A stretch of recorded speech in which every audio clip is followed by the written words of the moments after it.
itu hidup dan kematian manusia itu kan karena Allah. Oh iya, jeruk. Minta panjang umur. Satu. Kedua, Lupa saya. enggak lebih berat. Ada lagi kalau dia dalam melakukan keburukan itu dia tidak amanah. Waalaikumsalam. Waalaikumsalam. Baik, bolehkah seseorang itu minta panjang umur? Boleh. Sebagaimana minta harta yang banyak, ya, minta anak yang banyak, minta nama baik, minta ilmu yang banyak, ya boleh. Minta umur yang banyak boleh, tapi diikat dengan tadi dengan untuk ketaatan, terus untuk kebajikan, ma'alutfi wal afiyah. Bukankah umur sudah Allah tetapkan? Benar. Tapi panjang pendeknya itu kadang-kadang bisa berubah. Nah, salah satunya adalah dengan silaturahim. Ya, karena Nabi menyebut man ahabba ayyubsaqallahu fi rizqihi wa ayyusa'alahu fi asarihi falyasil rahim. Siapa yang ingin dilapangkan rezekinya dan dipanjangkan umurnya, hendaklah dia menyambung silaturahim. Itu ulama mengatakan barangkali dipanjangkan ditambah dari aturan dia matinya 2 minggu lagi ditambahin jadi 20 tahun lagi misalnya. Barangkali begitu. Atau barangkali nggak bertambah angkanya tapi bertambah keberkahannya, sehingga walaupun umurnya nggak bertambah panjang tapi manfaatnya ketika dia hidup seakan-akan umur yang panjang. Seperti Imam An-Nawawi, wafatnya umurnya pendek, nggak sampai 45 tahun, tetapi sampai sekarang kita masih dapat manfaat dari kitab-kitab beliau. Seakan-akan beliau terus mengajar, terus mengasihkan. Itu ya yang pertama. Yang kedua tadi tentang tambah lagi tidak amanah. Oke, orang yang tidak amanah dosa besar, ya kan? Dan itu sikap yang keji, ya, bukan sikap seorang mukmin, itu sikap seorang munafik. Ya kan? Wa idza tumina khana, dikasih amanat dia berkhianat. Maka Nabi dalam sebuah hadis menyebut adil amanah ila man tamanaka wa la takhun man khanaka. Tunaikan amanah itu seperti dititipkan kepada engkau amanah itu, tunaikan. Wala takhun, dan janganlah sekali-kali kamu berkhianat man khanaka, meskipun terhadap orang yang pernah mengkhianati kamu. Jadi mau balas dulu, mau dia khianat, jangan begitu. Jadi walaupun dia sudah khianat, udah cukup tahu, nggak ada urusan lagi, gitu aja. Jangan dibalas dengan cara apa? Berkhianat. Saking rendahnya sikap khianat. Alhamdulillah min zalik. Saya kira itu Pak Haidir. Yang pertama kan kita tadi baca apa istilahnya itu, doa atau apa itu, isinya sejarah Nabi dari lahir sampai wafat, atau itu juga termasuk pujian di sana gitu. Itu teks itu yang tadi kita baca itu berasal dari mana gitu? Apakah karya ulama kita atau memang dari negara lain itu? Yang pertama itu.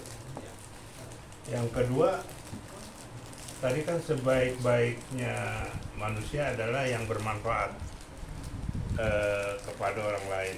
Kenapa sih nggak sebaik-baiknya manusia yang ibadahnya baik gitu? Karena di lingkungan masyarakat gitu kan ada istilah ini juga, kalau di Jawa ada abangan gitu, kaum abangan. Nah itu perilakunya baik gitu, sama tetangga open, ringan tangan untuk nolong, tapi tetap abangan gitu. Lalai buat istilah abangan kan kita tahu udah jauh dari agama. Ya itu dua dulu. Baik. Yang pertama, apa yang kita baca tadi? Yang kita baca adalah Maulid Al-Barzanji. Nanti ada Maulid Al-Jibai, ada Maulid, nah, kalau Ahli Umat itu dia ulami, itu yang dia tulis. Isinya apa sih Maulid itu? Itu adalah berisi tentang dua hal sebetulnya. Yang pertama adalah puji-pujian kepada Rasulullah Muhammad SAW, dan yang kedua adalah tentang sirah, sejarah beliau. Nah biasanya yang dikutip dalam kitab-kitab Maulid itu sejarah memang tidak semua dari awal sampai akhir, tetapi terkait kelahiran beliau, nasab beliau, kemudian gambaran dari postur beliau, fisiknya, wajahnya, lalu sebagian masalah akhlaknya itu disebut. Jadi tidak semua utuh sejarah Nabi, tidak, campuran dari pujian kepada Rasul dan sebagian tentang sejarah Nabi Shallallahu Alaihi Wasallam. Dan memuji Rasul dalam bentuk syair, termasuk dalam maulid yang kita baca, itu sudah berlaku sejak zaman Rasulullah Muhammad Shallallahu Alaihi Wasallam. Sahabat Abbas bin Abdul Muthalib pernah bersyair memuji Nabi dan Nabi ketawa. Lalu sahabat Zaid bin Thabit itu penyairnya Rasul. Ya, kan? Itu sahabat Hasan bin Thabit, saudaranya Zaid bin Thabit, itu juga penyairnya Rasul. Dan beliau sering memuji Rasulullah Sallallahu Alaihi Wasallam. Bahkan syair yang terkenal di negara kita seperti Wala al-badru alaina itu juga terkait dengan pujian kepada Nabi setelah Nabi itu datang dari perang Tabuk. Itu syair untuk memuji Rasulullah Muhammad Sallallahu Alaihi Wasallam. Jadi itu syair-syair puji-pujian. Nah, yang kita baca ini Al-Barzanji itu banyak dibaca ya, itu di tanah Sumatera dan di Jawa itu kebanyakan Barzanji.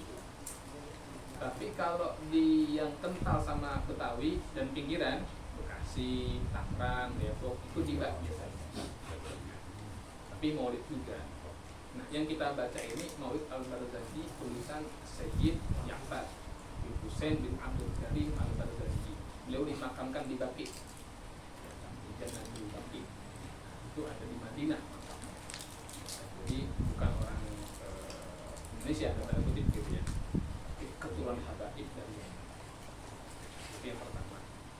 Yang kedua tadi, kenapa enggak Allah sebut bahwa kenapa Nabi enggak menyebutkan dalam tanda kutip orang yang paling baik adalah yang paling bagus ibadahnya? Kenapa yang paling bermanfaat? Misalnya begitu kan? Karena memang seorang muslim itu tidak boleh menyempitkan atau mereduksi makna daripada ibadah. Kita lihat ayat dulu deh. Allah berfirman, "A'udzubillahi minasyaitonirrajim. Wa ma khalaqatul jinna wal insa illa liya'budun." Gitu kan? Dan tanda kutip artinya, tidaklah aku ciptakan jin dan manusia kecuali agar mereka beribadah. Nah, kata beribadah ini apakah maknanya adalah to worship, untuk menyembah? Apakah ibadah itu hanya bermakna penyembahan? Maka para ulama kita mengatakan menyembah itu bagian daripada peribadatan. Tetapi ibadah tidak hanya dalam bentuk menyembah. Kalau menyembah berarti hanya ritual, seperti sholat, puasa yang wajib-wajib, itu modal pokok, nggak boleh kita lepas. Tetapi bagaimana mengabdikan hidup kita hanya untuk Allah, termasuk dengan berperilaku baik, berakhlak yang mulia, itu bisa masuk dalam bab ibadah. Seorang istri melayani suaminya, ya kan, dalam masak, ngurus rumah, ngurus anak, itu masuk pada bab ibadah. Seorang suami yang bekerja mencari nafkah yang halal, itu masuk pada bab ibadah. Jadi tidak hanya pada masalah ritual. Nah, namun demikian, ibadah-ibadah yang kita kerjakan tadi itu cenderung hanya bermanfaat untuk diri kita pribadi. Bahasa kasarnya, kalau ente sholat yang untung ente nggak sholat yang rugi ente, kan begitu. Islam tidak menghendaki umat Islam ini menjadi orang seperti itu, yang hanya mementingkan keselamatan diri sendiri. Tapi kalau dia senang membantu orang lain, maka manfaatnya nggak berhenti di dia, tetapi juga bermanfaat buat orang banyak. Semakin banyak manfaatnya bagi orang lain, semakin besar nilainya di sisi Allah. Nah, jadi kalau kita ukur-ukur nih sejarah panjang Islam dari zaman Nabi sampai hari kiamat, siapa orang yang paling bermanfaat? Ya Rasulullah SAW. Karena dakwah yang beliau sampaikan itu, Pak tahu udah berapa banyak orang dapat petunjuk, dapat berbuat kebaikan dan lain sebagainya. Wasilahnya Nabi. Kalau gitu gimana dengan teman-teman kita yang masih abangan atau kejawen misalnya, yang penting budi, ya kan? Nah, ada kejawen aliran Budi Darmo ada. Ada kan ya? Iya. Sholatnya menghadap ke arah matahari. Matahari terbit dan matahari terbenam. Sehari cuma 2 kali, sama jam 12 malam sholat taubat katanya. Penting jadi orang berbudi saja. Ini bagaimana? Kan muamalahnya jos tuh, ya kan, kepada manusia tetap rugi. Ya kan? Kita tidak boleh memisah antara muamalah dengan Allah dan muamalah dengan manusia. Kita ambil dua-dua. Jadi barang siapa yang hanya ibadah saja tetapi buruk dalam muamalah, dia rugi, muflis, bangkrut. Barang siapa yang bagus muamalahnya aja tetapi dia nggak sholat, nggak menyembah Allah, dia juga rugi.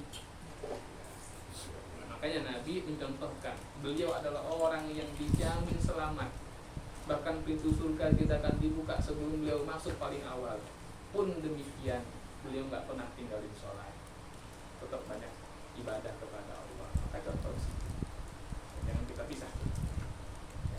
Oh, alam. Sekarang itu dari siapa? Assalamualaikum warahmatullahi wabarakatuh. Waalaikumsalam. Mengenai sholat berjamaah, Ustaz, ini kebiasaannya, saya nggak mau nyebut masjidnya ya.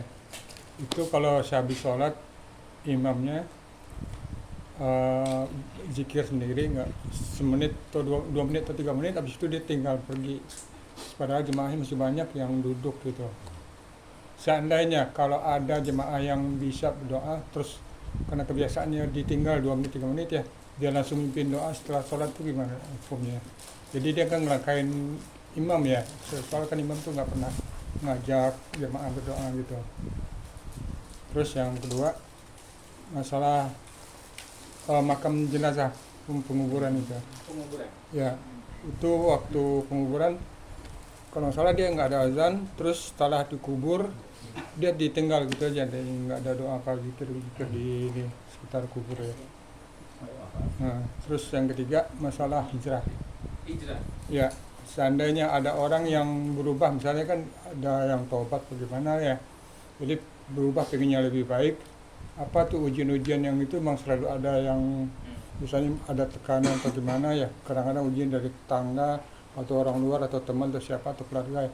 Itu memang apa memang ada kayak begitu.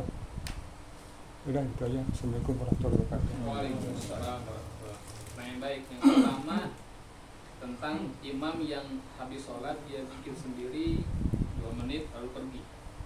Para jemaahnya masih banyak dan dia tidak pernah mengajak atau mengajarkan zikir bersama ya, dengan jamaahnya. Pertanyaannya, bolehkah makmum inisiatif lalu memimpin zikir gitu kan di tempat tersebut? Ini pertanyaan bagus. Yang pertama begini, zikir itu setelah sholat ya, Ya. itu mau sir, mau sendiri-sendiri, nggak ada soal. Mau jahar juga nggak ada soal. Itu kembali kepada satu individunya. Yang kedua, barangkali kebijakan DKM-nya. Barangkali begitu. Boleh jadi individu si imam ini memang dia senangnya zikir sendiri. Ya silakan saja, nggak jadi soal sebetulnya. Atau sebenarnya dia itu pengen zikir bareng-bareng, cuman DKM-nya sudah punya warna, bahwa warna masjid ini adalah misalnya kalau zikir itu sir, itu juga no problem, nggak ada soal. Yang penting dia sholat, karena kalau sudah habis sholat itu sudah bebas. Yang kita hindari atau yang tidak bagus adalah kalau kita mencela. Misalnya mencela salah satu itu nggak boleh. Baru kita masuk pada pertanyaan, jika si makmum yang dipandang mampu ini lalu take over mic-nya, lalu mimpin zikir, dan itu menurut DKM nggak ada soal, ya bahasa kasarnya kan perlu nuwun dulu gitu kan, ya silakan saja. Misalnya kayak kita dulu pernah di Samaniyah itu, waktu itu yang ditunjuk menjadi imam kalau nggak salah siapa tuh mantunya Pak Darwin lah gitu ya. Nah, itu kan dia nggak zikir tuh, ngasih ke Pak Rohim kan, ya nggak apa-apa gitu kan, silakan saja. Tapi kan karena memang kultur Samaniyah memang zikirnya kan jahar, jadi nggak ada soal. Saya pribadi pun kalau di masjid yang terbiasa zikirnya sir, kayak di Cempaka Putih ada masjid Muhammadiyah gitu ya, saya nggak zikir jahar di situ gitu kan. Jadi gitu saja gitu kan. Itu yang pertama. Yang nggak boleh itu bikin gaduh. Yang kedua tadi masalah penguburan, ya kan, dikuburkan tanpa adzan, tanpa qomat, terus kubur dari tutup tanah, pergi aja begitu nggak pakai doa ini itu. Ini bagaimana hukumnya? Sah apa tidak penguburannya? Penguburannya sah. Ya, penguburannya sah. Mau dikubur kayak gitu diratain doang, bahkan nggak dikasih batu nisan, dikasih batu kali misalnya gitu, batako gitu, nggak jadi soal. Ya boleh saja. Tapi Imam Ibnu Hajar pernah berkata begini, memang mengadzankan mayit itu dalam tanda kutip ya, memang bukan berhukum sunnah. Kalau sunnah kan dianjurkan, begitu kan? Hukumnya adalah mubah, boleh. Kenapa boleh? Dengan metode kias atau analogi. Karena ketika kita lahir, orang tua kita ngazanin kita, ngomatin kita, maka begitu beliau wafat gantian. Kalimat pertama kita dengar adalah azan dan qomat, dan kalimat terakhir yang didengar orang tua kita adalah azan qomat dari mulut kita. Dan beliau mengatakan dari praktik mengazankan mayit itu ada faedah. Apa faedahnya? Mudah-mudahan kata beliau ini almarhum dimudahkan dalam menjawab soal malaikat munkar. Jadi walaupun bukan berhukum sunnah, tapi berhukum mubah alias boleh-boleh saja, kata ulama kita mengerjakan. Begitu pula dengan mentalkin mayit. Karena dalam sebuah hadis itu kalau saya nggak salah dari sahabat Jabir bin Abdullah, ketika beliau bersama dengan Rasul, bersama dengan para sahabat itu berkunjung ke rumahnya Sayyidina Sa'ad. Ketika itu sakit keras lalu meninggal, lalu dikuburkan. Setelah dikuburkan itu Nabi nggak langsung pulang, Nabi jongkok dulu, lalu baca tasbih panjang lama, takbir lama, lalu berdoa segala macam. Nah, sahabat ikut di situ, ya kan, mendoakan sahabat saat itu. Nah setelah selesai bangun, lalu sahabat Jabir nanya, ya Rasulullah, ma qa'adta faqa'adna, wasabbahta wasabbahna. Ya Rasulullah, kenapa tadi engkau jongkok, kami jadi ikut jongkok, engkau bertasbih, zikir, kami jadi ikut tasbih, lalu doa-doa. Nabi menjawab bahwa sahabat kamu ini sedang diuji dengan perkara-perkara barzakh. Jadi sekali bersahabat dalam tanda kutip yang sudah berjuang bersama Rasul itu masih diuji, maksudnya mendapat pertanyaan mungkar nakir, sehingga begitu kita mendoakan dan zikir itu memudahkan dengan izin Allah. Apalagi kita yang bukan sahabat Nabi, ya kan, bukan wali gitu, wali murid, ada jadi wali nikah gitu kan, kayak gitu. Tapi bagi yang tidak mau mengerjakan nggak ada soal, silakan saja. Yang penting dikubur sesuai dengan cara Islam. Itu yang kedua. Yang ketiga tadi Hijrah. Orang hijrah. Ya, misalnya kan betul ada cobaan ujian. ya misalnya kan ya kayak cerita Nabi itu banyak cobaan kayak begitu apa di sekarang masih ada. Biasanya sih begitu Pak, biasanya. Mau hijrah fisik atau hijrah amal, hijrah akhlak, itu biasanya ada ujian tuh. Misalnya dia kerja di tempat yang haram, lalu dia tobat, dia hijrah, dia tinggal di kerjaan yang haram, cari yang halal, ya biasanya diuji dulu untuk menguji tekad. Biasanya begitu. Jadi ya tugas kita adalah kalau memang ada teman kita yang berhijrah dari yang haram menuju ke yang halal, termasuk mu'alaf, itu kan hijrah itu dia adalah membantu, menguatkan, mengokohkan tekad. Makanya Nabi kan gitu kan, begitu muhajirin, orang-orang hijrah itu kan ke Madinah, maka Nabi mempersaudarakan antara yang muhajirin sama yang ansor, supaya yang muhajirin ini yang ketika mereka berangkat itu bukan orang-orang miskin, mereka tuh orang kaya, bangsawan, ya kan, sahabat siapa?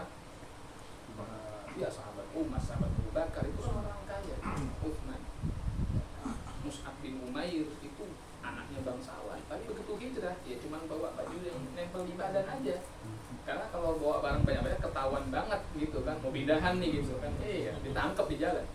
Tapi kalau pakai yang nempel doang kan ngelos, Dan jalan. Akibatnya apa? Maka perlu uluran bantuan. Jadi membantu orang-orang hijrah seperti itu, termasuk hijrah agama, tanda kutip mu'alaf, itu sangat diutamakan. Saya kira itu. Cukup? Ya, cukup. Besok kita penutupnya. Ada Mas Wei terakhir? Di WA. Ada posting. Nanti nggak bisa tidur nih. Setiap minggu ada daftarnya. Ya monggo terakhir ya. Ini kan tadi apa supaya manfaat dan kita itu hidup di lingkungan yang memang muamalahnya itu ada yang warga berbeda agama. Pada waktu dia meninggal itu kita itu menyediakan artinya ya seperti tenda, seperti makanan, dan setelah itu ya itu kayak ada ritual mungkin ya semacam Tahlilan gitu. tahlil versi mereka, Kita kan tahlilan gitu kan. versi mereka. Nah itu apa manfaat itu juga berpahala itu gimana? Pertanyaan yang baik. Bersikap toleran atau bertoleransi dengan orang yang berbeda agama itu termasuk bagian daripada ajaran agama kita. Tidak menghalangi mereka untuk beribadah, tidak memaksakan agama kita kepada mereka, tidak menghina Tuhan-Tuhan persembahan mereka, ya kan? Ataupun apa yang mereka anggap suci seperti lambang keagamaan, kitab keagamaan, ya. Itu bagian daripada agama. Bersikap jujur, ya kan? Lalu menjaga kehormatan, termasuk menjaga barang-barang. Itu semua Nabi ajarin itu, ya kan? Cuman untuk masalah ibadah dan akidah kita nafsi-nafsi. Akum dinukum tuh udah. Hadir boleh. Nanti. Oleh karena itu, kalau sifatnya misalnya karena ada kematian, lalu kita selaku pengurus RT dan dia sebagai warga RT kan juga ada iuran uang duka sebagainya gitu kan, maka itu hak dia selaku warga untuk dipasangin tenda. Ya kita pasang kursi, kita terapin di situ. Ya kan, cuman untuk masalah aqua, ya kan, kalau dari kas RT ya silakan, tapi yang pribadi tetangganya nggak usah. Uangnya kita nggak usah. Tapi kalau itu memang sudah dari kas RT yang uang duka itu sudah satu paket, misalkan kursi, tenda, sama aqua misalnya berapa dus, 2 dus, ya silakan. Tapi dari kita pribadi jangan. Karena tadi khawatirnya mereka datang, saudaranya apa yang seagama, lalu duduk di sana, lalu mendoakan sebagainya, aus diminum itu. Sementara itu bisa dianggap sebagai bagian dari membantu orang untuk berbuat kesyirikan. Itu dihindari, sikap itu dihindari. Tapi masalah tempat dia, karena kita bersebelahan, dia pada parkir di depan rumah kita, naruh kursi memanjang ke rumah kita, ya silakan saja. Hanya di soal. Tapi kan dia doa-doa, ya kan nggak tiap hari dia begitu. Ya kan, cuma ada musibah itu aja. Dan kita juga datang saja ke rumahnya. Temuin keluarganya, sampaikan, ya kan, tapi nggak usah innalillahi, nggak usah gitu kan. Innalillahi Allahumma ighfir lahu, nggak usah gitu. Semoga nggak usah gitu kan. Berduka cita ya Bu, yang sabar gitu. Kalau Ibu perlu apa-apa bilang ke kami, udah gitu aja. Alhamdulillah tidak boleh. Jangan. Dipurin itu.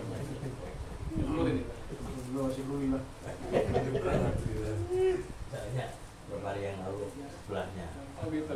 Kristen. Pas ya. Oh iya. Sekarang itu. Ya, Allah alam. Semoga ada manfaatnya. Kafaratul majlis. Subhanallah. Asyhadu an la ilaha illa anta astaghfiruka wa atubu ilaik. Allahumma shalli ala sayyidina Muhammad wa ala ali sayyidina Muhammad. Assalamualaikum warahmatullahi wabarakatuh. Waalaikumsalam warahmatullahi wabarakatuh. Di bagi ini